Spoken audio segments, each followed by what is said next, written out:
আমাৰ অসমত এতিয়া এনে কেতবোৰ তাৰকা গায়ক আছে যি তাৰকা গায়কে তেওঁলোকে মঞ্চত উঠি নতুন প্ৰজন্মক কেৱল বেয়া কথা কৈ বিপদগামী কৰে আৰু আমি তেনে মানুহক আমি হাত চাপৰিও মাৰো তেনে মানুহ আহিলে উত্ৰাৱল হও তেনে মানুহ আহিলে পগলা হও তেনে মানুহক ডক্টৰ হিমন্ত বিশ্ব শৰ্মাই একো নকয় তেনে মানুহক অখিল গগৈয়ে একো নকয় তেনে মানুহক লুৰিণজ্যোতি গগৈয়ে একো নকয় তেনে মানুহক বিষয়ে ক'বলৈ কাৰো সাহস নাই কিন্তু মই সেই কথাখিনি কোৱাটো গুৰুত্বপূৰ্ণ বুলি ভাবো কোনোবাই মোক ট্ৰল কৰক কোনোবাই মোক গালি পাৰক মই গান ভাল পাওঁ যাৰ কথা কৈছো তেওঁ গান অমূল্য সম্পদ কিন্তু এজন মানুহক আপুনি হাজাৰ হাজাৰ বাৰ 100 বাৰো নহয় হাজাৰ বাৰ আপুনি কিমান মাফ কৰি দিব শিল্পী বুলি শিল্পী নহয় যেতিয়ালৈকে আধা টকা নিদিয়ে তেতিয়ালৈকে মঞ্চত নুঠে আৰু গোটেইখিনি টকা লৈ কেজনমান সাংবাদিকক মাতি কাখত থকা হোটেলৰ দুখীয়া বয়জনক 50,000 টকা দি তাৰ দি নিউজ কৰা যিজন গায়ক তেওঁ কেতিয়াও শিল্পী হ'ব নোৱাৰে তেওঁ যদি শিল্পী হয় তেতিয়াহ'লে মই ৰূপকোঁৱৰ জ্যোতিপ্ৰসাদ আগৰৱালা ভূপেন হাজৰিকা বিষ্ণু ৰাভা মই তেওঁলোকক শিল্পী বুলি নকম তাৰকা গায়ক ভাল গায়ক আছিল গানো গাব নোৱাৰা হ'ল আৰু এতিয়া নতুন প্ৰজন্মৰ এই নতুন প্ৰজন্মক বিপদগামী কৰাৰ ঠিকা লোৱা সেই মানুহক আমাৰ মানুহে যদি আগবঢ়াই দিয়ে জাতিটোৰ কিন্তু অসুবিধা আছে এই কথাটো আপোনালোকে মনত ৰাখিব কাৰণ মই আপোনালোকে ভাবিব কিবা ব্যক্তিগত আখেজ একো ব্যক্তিগত আখেজ নাই মই সেই ক্ষেত্ৰৰ মানুহ নহয় মোৰ বেয়াও লাগে মই এদিন তেওঁৰ বিষয়ে কোৱাৰ পিছত তেখেতৰ একেবাৰে আত্মীয় পত্নীয়ে আহি মোক তেওঁ মোৰ বক্তৃতা ভাল পায় বুলি ক'লে মোৰ নিজৰ পিছত বেয়াও লাগিল যে মই মানুহজনৰ বিষয়ে কৈ থাকো আপোনালোকে গমেই পাইছে কিন্তু তেওঁৰ পত্নীয়ে আহি মোক ইমান প্ৰশংসা কৰিলে কিন্তু মই ভাবিলো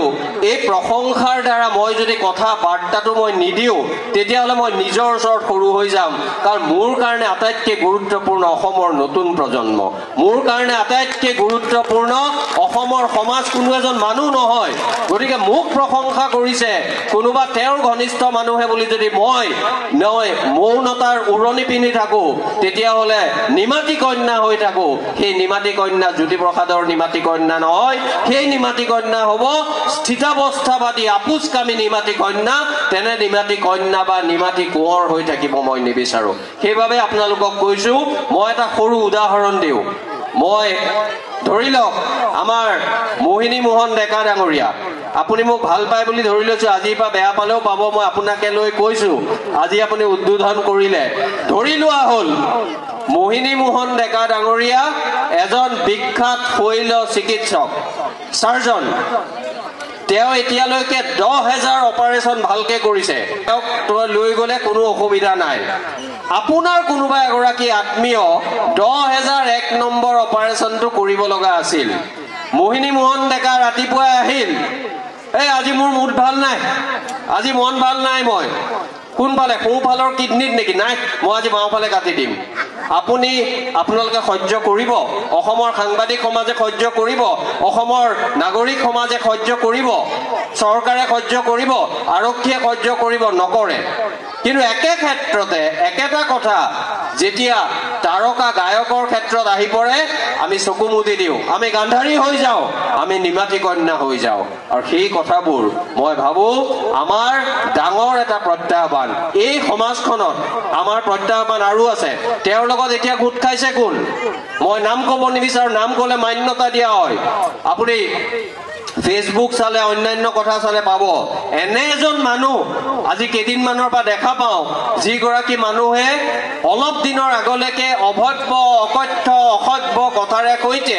আকৌ নতুন প্ৰজন্মক তেওঁ বেয়া কৰিছে এতিয়া সেইবোৰ মানুহ লগ খাইছে লগতে আৰু এটা কথা